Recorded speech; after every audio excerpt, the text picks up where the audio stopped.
Hello Dream Family, and welcome back to yet another video. In this video, we're going pretty deep because we're going into the entire lucid dreaming checklist that I recommend for you to increase your lucid dreams and your dream practice overall. This is an entire checklist of things that I recommend implementing to enhance your dream practice and really take it to a whole nother level with lucid dreams and even out-of-body experiences. So get your notepad out, or at least listen closely, because these are the things that are going to drastically change your dreaming practice, and this list will help you figure out what you're already doing and what you're not doing that will help you implement more strategies to dream more and lucid dream more. Get clear on your why for dreaming and lucid dreaming. A lot of the practice with dreaming and lucid dreaming really does come down to enthusiasm, determination, and purpose. If we don't know why we're wanting to remember our dreams and we don't know why we're wanting to lucid dream, it's actually going to be a lot harder for us to achieve lucidity. Plus, if you end up getting lucid and you don't have a plan, your lucid dreams could end really abruptly.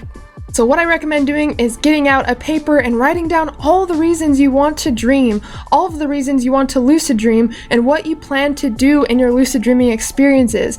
Not only will this serve you when you're actually lucid, but will help motivate you to take your dreaming practice seriously, because it can absolutely transform your life. And in our lifetime, we dream for about 6 years. That's 6 years of pure dream time. We really do not want that time to go to waste. And think about how much stuff you could do in the dream state in a total of 6 years over your lifetime.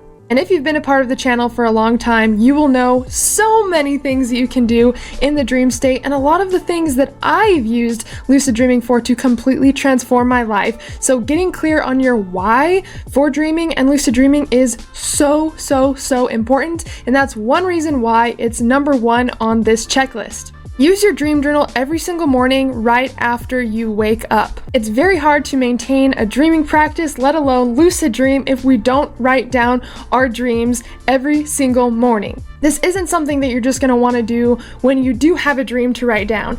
Using a dream journal is a memory building tool. It's actually going to help you over time increase the number of dreams you have and help you get more awareness while you're in the dream state, which can lead to lucid dreaming.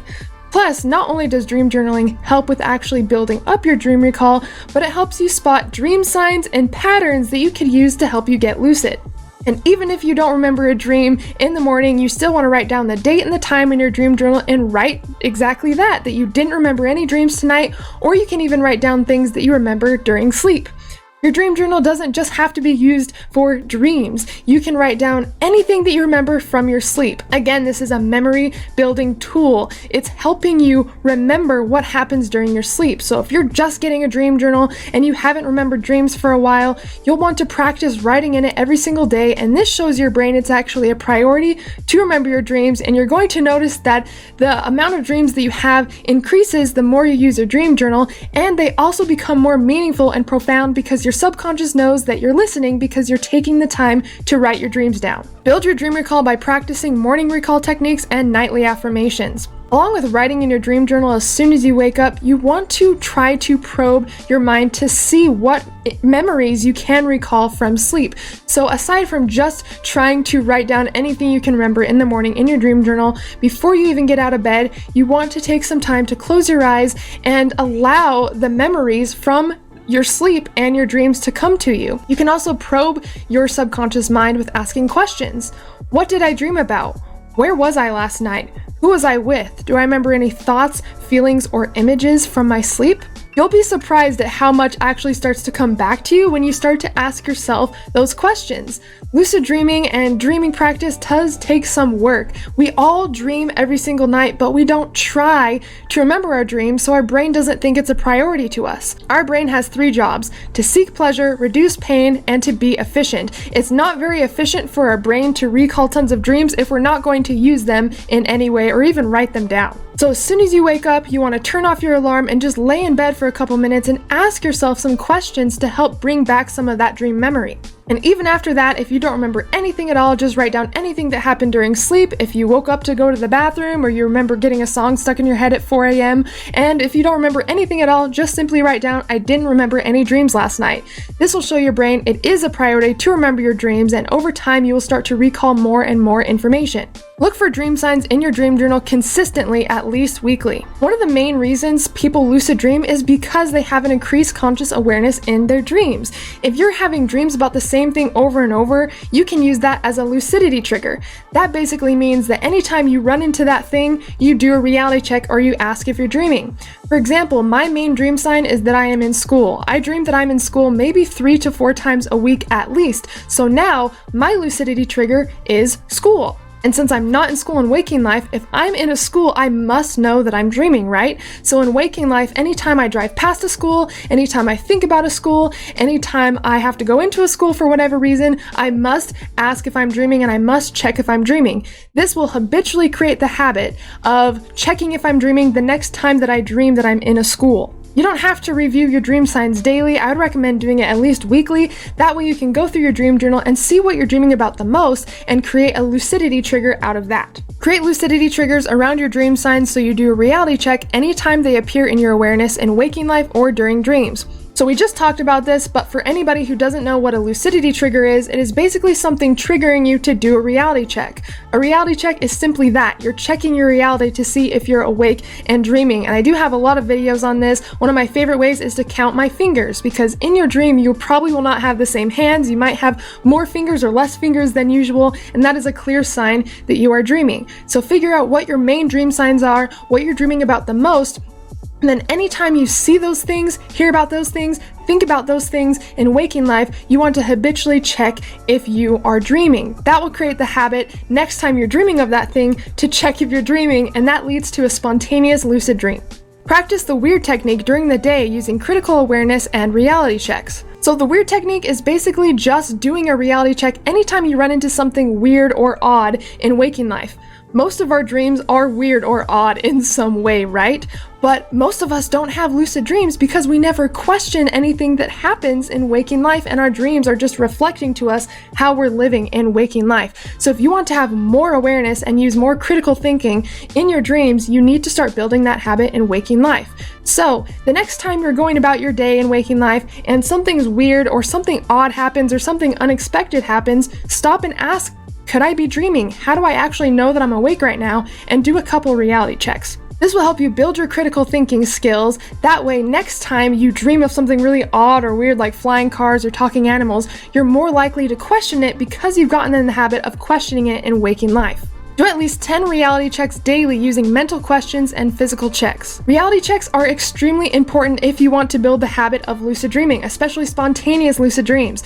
Nobody wants to wake up every single night trying to do a technique because number one, eventually it won't work, and number two, your brain will get in the habit of waking up during those times if you wake up the same time every single night to do a technique, and it's a lot more work than it has to be. So I definitely recommend creating a practice that supports spontaneous lucid dreams on top of the induction techniques if you want to do that. The reason why I recommend doing at least 10 reality checks a day is because there's no use doing one a day. It's not going to create the habit, right? If you do one reality check a day, it's most likely not going to show up in your dreams. So to get your reality checks to show up in your dreams, I definitely recommend doing at least 10 reality checks a day, especially when you wake up and before you go to bed. Have you ever had a dream where you wake up and you actually think that you're awake, right? And then sometimes we can have, that's called a false awakening. And sometimes we can have multiple false awakenings over and over and over. To stop that, as soon as you wake up, before you even write in your dream journal, you want to check if you're dreaming. That way, if you ever do dream that you're actually waking up, but you're not actually awake, you'll habitually check if you're dreaming because that's part of your habit in waking life, and you can turn any false awakening that you have into a lucid dream. The reason why I also recommend doing a reality check before bed is because the last 2 to 5 minutes before we fall asleep is what the subconscious remembers the most. This is why if you fall asleep watching a horror movie or you watch a horror movie right before bed, you're most likely going to have a nightmare, right? Because that was the last snapshot your subconscious had of waking life. So you can use this to your advantage and do some sort of dream practice right before you fall asleep, and you're more likely to dream of that exact thing. So if you fall asleep asking, could I be dreaming? Am I dreaming right now? How do I actually know that I'm awake? You're going to start dreaming of asking yourself those same questions, which will increase your chances of having a lucid dream. Practice hypnagogic and hypnopomic mindfulness and creating liminal dreams. Now, we've talked about liminal dreams a little bit on this channel, but what a liminal dream is using the hypnagogic state and the hypnopomic state to induce dream-like states. So unlike lucid dreams and regular dreams that happen during REM sleep, this state of consciousness actually happens on the sides of sleep, on the brackets of sleep, right before you fall asleep and right after you wake up. Your subconscious mind is still open during these states when you're falling into sleep and when you're coming out of sleep, and you can actually practice inducing liminal dreams, which will increase your ability to stay awake or conscious in your dreams and when you're falling into sleep. You can also do this in a deep meditation. Have you ever been closing your eyes right before bed or as you wake up, or even in a deep meditation, and you start to see all of those colors and swirls and flashes and random dream images? That is the liminal state of consciousness, and if you practice staying awake in that state, you can actually carry your awareness into that state and have really cool dreaming experiences outside of REM. And this will also help you during techniques. Have you ever tried waking up to do a technique for a lucid dream and you just fell asleep? Well, if you practice staying awake in the hypnagogic and the hypnopomic state of consciousness, the liminal states, you can actually anchor more awareness in your induction techniques, which will help you stay awake for longer and increase your chances of going into a lucid dream consciously. Don't eat heavy meals at least 2 hours before bedtime. Our body only has a specific amount of energy that it can use, and if it's spending all of its energy trying to digest meals, it's going to actually take away from our dreams. You might have noticed this. If you wake up in the middle of the night and eat a big snack, or even right before you go to bed, you might have less dreams or just lower dream recall in general. So I definitely recommend not eating any heavy meals at least 2 hours before you go to bed so you can save all of that energy for your dream time. Try to go to bed and wake up around the same times every single night. Not only do I recommend going to bed and waking up around the same times every single day and night, but I also recommend going to bed a little bit earlier if you can, which will also increase your dream recall, because you're going to bed when you're a little bit more awake. You're a little bit more aware than usual, and that will actually serve your dream practice and help you be more aware in your dreams and actually have better dream recall. But the reason why you want to go to bed around the same time and wake up around the same time every single night is because you can track your REM sleep. If you're going to bed at 9 p.m. or something, you know what times you're going into REM sleep, because REM occurs every 90 minutes of sleep, and our longest REM stage, our first longest REM stage is after 4.5 hours of sleep.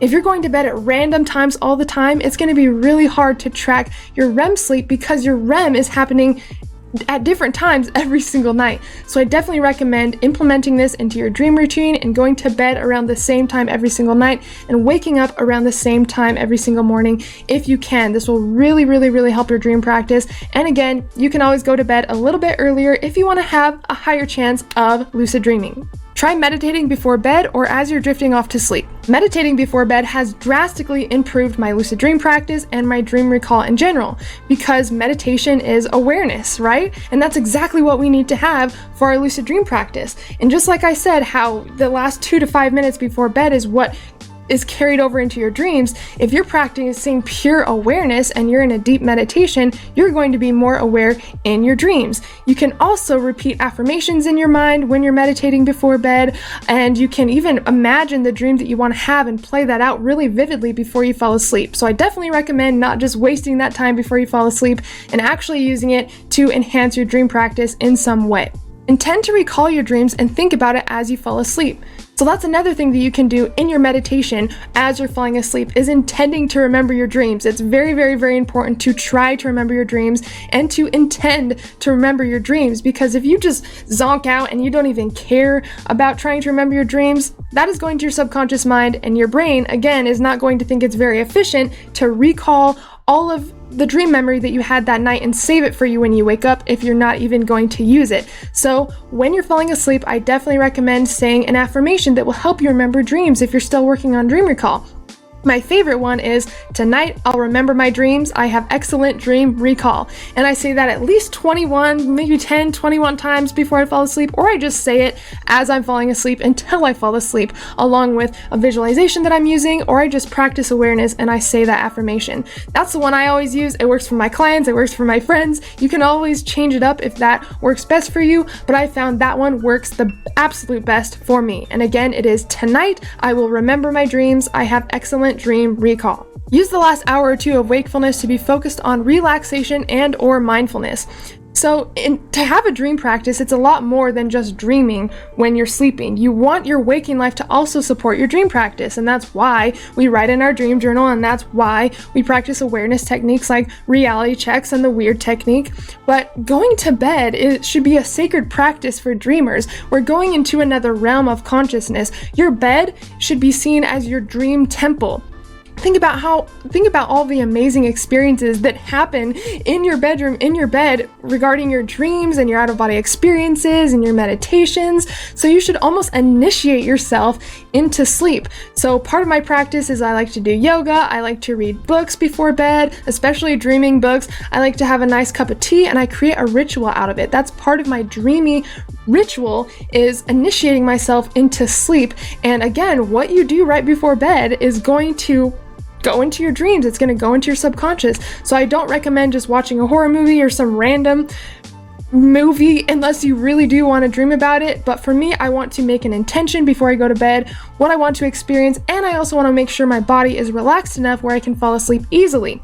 That's also going to help you if you have insomnia, is relaxing the body, telling your body it's time to calm down right before sleep. This is also why I recommend not using a lot of technology or artificial lights before you fall asleep, because that's stimulating your brain, and it's actually telling your brain that it's time to wake up, it's time to be active and do stuff. So if you're doing that, then that might affect your sleeping cycle. So try to turn down the lights, try to read a book, try to just chill for at least the 1 to 2 hours before you go to sleep, and that will highly improve your dream practice. Don't smoke cannabis. Now, I've been asked this question so many times, hey, if I smoke cannabis, will that influence my dreams? It will absolutely affect your dream practice in general. It will completely take away your REM sleep depending on how often you use it. You might be able to get away with it with sometimes smoking in the morning a little bit because it has the entire day to wear off and you will still have dreams that night. But if you're really serious about having a dream practice and a lucid dream practice, not smoking cannabis at all is the best option. But if you must smoke cannabis, if you're using it, medically or even just recreationally and you like using cannabis, I would just play around with how much you use it and what times you use it and see what works best, but it does absolutely suppress your REM dreaming sleep. Research medications you are using to see if they suppress REM dreaming sleep. Now, along with cannabis suppressing REM, alcohol also does suppress REM, and certain medications completely get rid of REM sleep. So if you're taking a specific medication, I would just recommend looking it up and seeing if it does suppress REM. Because if you're doing everything on this checklist, if you've really been taking your dreaming practice and lucid dreaming seriously, but you're still not even recalling your dreams and you are taking a medication or something, it would be good to just look into that medication to see if that's causing your low dream recall, because it's going to be very hard to have a lucid dreaming practice and just a dream practice in general if you're taking something that suppresses REM.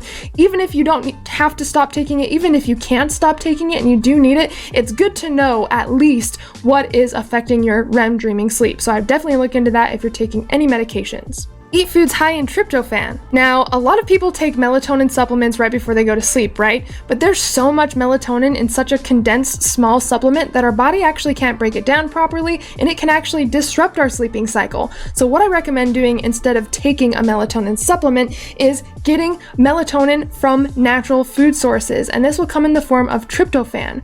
Tryptophan is a substance that the body turns into natural melatonin. So you can actually eat foods high in tryptophan and your body will turn that into melatonin and actually regulate your sleep cycle and even help you dream more. There are a few of my favorite foods that are high in tryptophan, and this is cherries, dark cherry juice, pistachios are really high in tryptophan. There's also almonds and almond milk. Cheese has tryptophan in it if you want to eat that. Mushrooms have tryptophan. I would just recommend looking up tryptophan high foods and then just seeing what you want to eat or consume from that and then adding that into your routine. Oh yeah, turkey is also really high in tryptophan, which is why you might remember getting really tired after your Thanksgiving meal. Since almond milk is really high in tryptophan, sometimes I like to have a little glass of almond milk before bed, and I've noticed that really does help me sleep quicker and keeps me asleep throughout the entire night. Frequently ask if you could be dreaming and how you know for sure. So this kind of goes along with reality checks and just awareness practices in general, but you should be asking throughout the day, especially if something weird happens, if you could be dreaming. Even if I get frustrated about something or something stressful happens, I still ask myself, oh, could this be a dream? You know, you just have to get in the habit of asking yourself if you could be dreaming, because the more you ask yourself in waking life, the more you're going to ask yourself in your dreams. And if you are doing reality checks, I highly recommend getting used to doing them around other people, because if you create the habit of only doing reality checks when you're alone, then your dreams are going to reflect that. You're only going to do reality checks in your dream when you're not around other dream characters.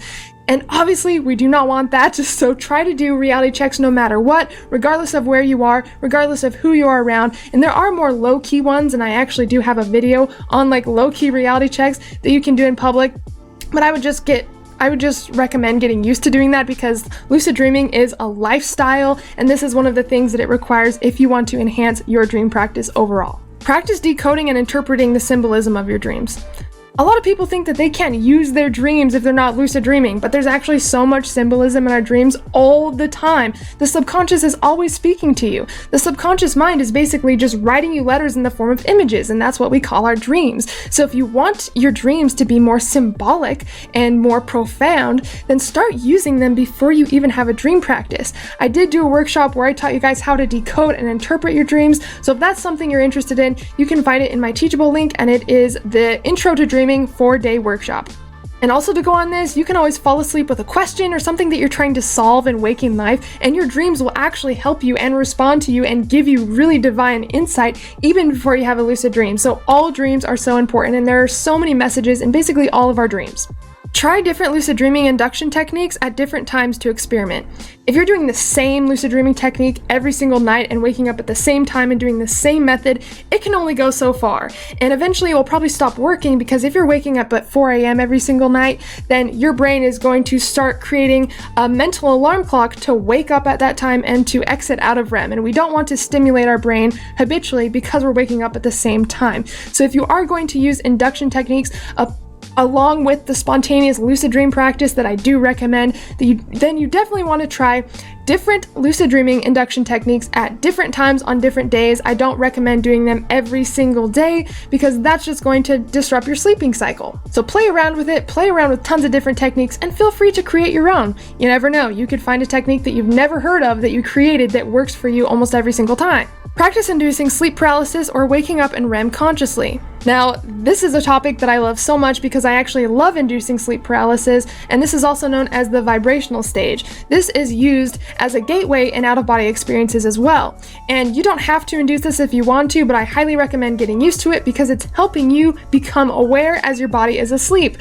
which that's really what it is when we're lucid dreaming, right? We're aware, but our body is asleep. So if you can practice keeping your mind awake as your body falls asleep, then you're going to be able to induce out-of-body experiences and lucid dreams so much easier. And you can practice this by just practicing the liminal dreaming that we talked about earlier, seeing how long you can stay conscious when you're on the edges of sleep. Because usually our mind falls asleep before our body, right? But this practice is helping your mind stay awake as your body falls asleep, and you'll actually be able to tell when your physical body is asleep, and you might experience vibrations, you might hear high-pitched sounds, and that's a perfect time to induce an out-of-body experience. But you can also use that to induce a lucid dream as well. You might run into sleep paralysis if you try the wild technique or the wake-induced lucid dream technique. So I just get very, very comfortable with practicing conscious awareness as your body falls into sleep. And you can even do this before bed as well. See how long you can stay awake and just be calm, be collected, kind of just like meditate yourself into sleep, but see how long you can stay conscious, and you'll notice that you'll be able to stay conscious for longer and longer and longer each time, and eventually, before you know it, you're able to induce sleep paralysis at will and induce an out-of-body experience or lucid dream at will, basically whenever you want to. Have a dream planning journal that you can use to actively plan out your dreams. So this is something that I have right next to my dream journal as well. I have my dream journal and then I have my dream planning journal. This is where I actually plan out the dreams that I want to have, the regular dreams and also the lucid dreams as well. This goes with why we want to have a lucid dream, but it goes so much farther than that. It's what am I going to do in my next lucid dream? And you literally break down the entire process. I did do a video on this as well, on how to actually dream plan, and I also think that I did a live video on this that you can go find as well, and it is super, super handy. I break down the entire process. It's just a 3-step process on how to actually plan out your dreams, and if that's the last thing you're thinking about before bed and you're making that intention and you're thinking about that dream you want to have when you fall asleep, you're more likely to have that dream that night. Take in content about dreams to saturate your mind with the information. This is super, super important because if we're never thinking about dreams, if we're never talking about dreams in waking life, we're probably not going to be thinking about them or talking about them in our dreams. Remember, our dreaming self, that's a direct reflection of how we are in waking life. So if you notice your dreaming self is never talking about dreams, never thinking about dreams, and never even asking if they're dreaming, that is showing you, that is mirroring to you how you are in waking life, and it kind of shows you what to implement to change your dreaming practice. So again, if you're not very aware in your dreams and you're just like going about doing random stuff and you don't even notice when something weird happens, maybe you need to be more critically aware in waking life, and you'll notice as soon as you start to change your habits in waking life, your dreaming self will reflect those same habits. So read books on dreaming and lucid dreaming, watch videos, watch my YouTube channel if you want lots of information on lucid dreaming and dreaming, and just saturate your mind with this content, and you'll notice the more you're thinking about dreams, the more you're talking about dreams, the more excited you're getting about dreams, you are going to start to talk about them, think about them, and get excited about them in your dreams, which if you've been practicing reality checks, that will help trigger a lucid dream. Alright guys, and that is my full lucid dreaming / dreaming checklist. I hope that this video helped you, and I definitely recommend implementing as many of these things as possible. If not all of them, it will completely transform your dreaming practice and your lucid dreaming practice. I would love to hear about the new things that you learned from this list and some of the things that you're already doing. Make sure to subscribe to this channel if you're not subscribed already and you like the content I create. And if you're wanting to learn how to work with me, then you can check the links in the description where you can find my classes, my courses, and my mentorships.